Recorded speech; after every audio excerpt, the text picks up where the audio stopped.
Ingat Engku Amran, mantan suami Laudya Chintya Bella, ini kabarnya sekarang.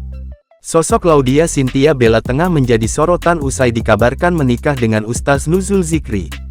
Kabar tersebut pun lantas langsung dibantah oleh pihak keluarga Laudya Chintya Bella.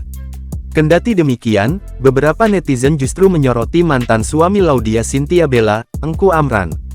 Lantas, bagaimana kabarnya sekarang?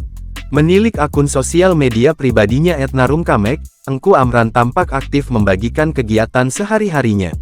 Ia terakhir kali mengunggah sebuah foto pada Rabu, tanggal 24 Juli tahun 2024. Penampilan Engku Amran pun berhasil mencuri perhatian lantaran kini ia memiliki rambut yang panjang. Engku pun juga kerap membagikan momen kedekatannya bersama sang putri tercinta, Alesya.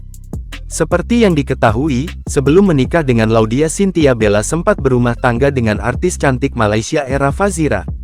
Namun pernikahan Engku Amran dan Era Fazira kandas pada 2014. Dari pernikahan ini, mereka punya satu anak. Pada 2017, Engku Amran menikah dengan Laudya Chintya Bella tapi juga berakhir perceraian. Selanjutnya, ia menikah dengan Nur Nabila pada 2021 dan berpisah pada 2023 lalu. Melalui pernikahan tersebut, mereka dikarunia seorang anak. Kabar perceraian Engku Amran ini menjadi kali ketiga bagi mantan suami Laudya Chintya Bella ini mengakhiri biduk rumah tangganya.